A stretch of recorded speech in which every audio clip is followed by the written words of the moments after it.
Hello students, আমি Nitish sir জ্ঞানজ্যোতি coaching সেন্টারের পক্ষ থেকে তোমাদের প্রত্যেককে জানাই আরো একবার স্বাগত। তো স্টুডেন্টস, আজকে আমি তোমাদের সঙ্গে আলোচনা করব NEP third semester major 3 Bengali suggestion part 3 2024 নিয়ে। তো আজকে আমি পার্ট 3 অর্থাৎ 12 মার্কসের সাজেশনগুলো নিয়ে আলোচনা করব। তোমাদের কোন কোন প্রশ্নগুলো 100% ইম্পর্টেন্ট সেগুলো নিয়ে আলোচনা করব। তো ক্লাসটি শুরু করার পূর্বে তোমাদেরকে বলে রাখি, যারা এখনো আমাদের চ্যানেলটিকে সাবস্ক্রাইব করনি তারা অবশ্যই চ্যানেলটিকে সাবস্ক্রাইব করে পাশে থাকা বেল আইকন অল প্রেস করে রাখো, যাতে নেক্সট টাইম থেকে কোনো ভিডিও আপলোড করলে তার নোটিফিকেশন তুমি সবার আগে পেতে পারো।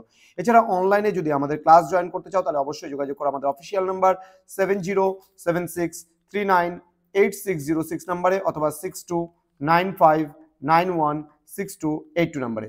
তোমাদের টোটাল কোর্স ফি রয়েছে শুধুমাত্র 1199 রুপিস। এই 1199 টাকার বিনিময়ে তোমরা পেয়ে যাচ্ছ মেজরের 3টে পেপার, এসইসি একটা পেপার, এইসি একটা পেপার এবং মাইনরে একটা পেপার, টোটাল 6টা সাবজেক্টের পুরো প্যাকেজ পাচ্ছ তোমরা এই 1199 টাকার বিনিময়ে। তো দেরি কিসের, আজই যোগাযোগ করো আমাদের সঙ্গে এবং আমাদের ক্লাসে যুক্ত হয়ে যাও তোমরাও। চলো শুরু করছি আজকের ক্লাসটা তোমাদের ভাষাতত্ত্ব এবং ভাষা বিজ্ঞান থেকে তোমাদের মোস্ট ইম্পর্টেন্ট তোমাদের 12 মার্কসের যে প্রশ্নগুলো রয়েছে সেই প্রশ্নগুলো নিয়ে। প্রথম প্রশ্ন, বাংলা শব্দার্থ পরিবর্তনের কারণগুলি সম্পর্কে বিস্তারিত আলোচনা করো। নেক্সট, বাংলা শব্দার্থ পরিবর্তনের ধারাগুলি পরিচয় দাও। নেক্সট, বাংলা ভাষার ধ্বনি পরিবর্তনের প্রধান প্রধান রীতি প্রকৃতিগুলি আলোচনা করো অথবা ধ্বনি পরিবর্তনের কারণগুলি আলোচনা করো। পরবর্তী প্রশ্ন, উপভাষার সংজ্ঞা দাও। বাংলা উপভাষার বা বাংলা ভাষার উপভাষা কয়টি ও কি কি? উপভাষাগুলি কোন কোন অঞ্চলে প্রচলিত তা আলোচনা করো। প্রত্যেকটি উপভাষার ধ্বনিতাত্ত্বিক ও রূপতাত্ত্বিক বৈশিষ্ট্য সম্পর্কে আলোচনা করো। অথবা দিয়ে প্রশ্ন আসতে পারে, রাঢ়ী উপভাষা ও বঙ্গালী উপভাষা ধ্বনিতাত্ত্বিক ও রূপতাত্ত্বিক বৈশিষ্ট্য লেখো। এখান থেকেই হয়ে যাবে। নেক্সট, ঝাড়খণ্ডী উপভাষা ও বরেন্দ্রী উপভাষার ধ্বনিতাত্ত্বিক ও রূপতাত্ত্বিক বৈশিষ্ট্য আলোচনা করো। এখান থেকেই হয়ে যাবে। নেক্সট, কামরূপী উপভাষা ধ্বনিতাত্ত্বিক ও রূপতাত্ত্বিক বৈশিষ্ট্য আলোচনা করো। এখান থেকেই হয়ে যাবে। পরবর্তী প্রশ্ন, প্রাচীন বাংলা ভাষার কালপর্ব নির্ণয় করো, বৈশিষ্ট্যগুলি আলোচনা করো। দেন, মধ্যযুগের কয়টি স্তর, স্তরগুলির সময় পর্ব নির্ণয় করো। যে কোনো একটি স্তরের ধ্বনিতাত্ত্বিক বৈশিষ্ট্যগুলি আলোচনা করো। পরবর্তী প্রশ্নে আমরা চলে আসব, আধুনিক যুগের সময়সীমা নির্দেশ করো। এই পর্বের ভাষার বৈশিষ্ট্যগুলি আলোচনা করো।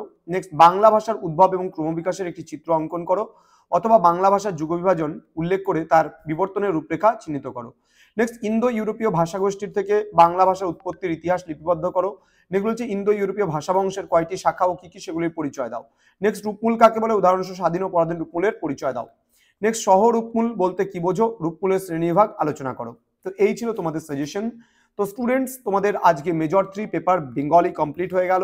তো এরপরে আমরা মেজর 4 এর সাজেশনস গুলো খুব তাড়াতাড়ি নিয়ে আসবো। তো তোমরা যারা এখনো আমাদের জ্ঞানজ্যোতি কোচিং সেন্টার অফিসিয়াল ইউটিউব চ্যানেলটিকে সাবস্ক্রাইব করনি তারা অবশ্যই চ্যানেলটিকে সাবস্ক্রাইব করে পাশে থাকা বেল আইকন অল প্রেস করে রাখো, যাতে নেক্সট টাইম থেকে কোনো ভিডিও আপলোড করলে তার নোটিফিকেশন তুমি সবার আগে পেতে পারো।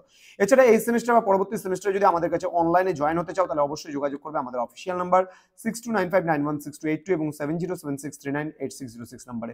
আমাদের অফিসিয়াল ওয়েবসাইট www.gyanjyoti.info অথবা নীলস নিভা নামেও আমাদের ইউটিউব চ্যানেলে তোমরা ভিজিট করতে পারো। দেখা হচ্ছে আরো একটা নতুন ক্লাস নিয়ে। তোমরা প্রত্যেকে ভালো থেকো, সুস্থ থেকো। Thank you so much. Thanks for watching. After all, thank you.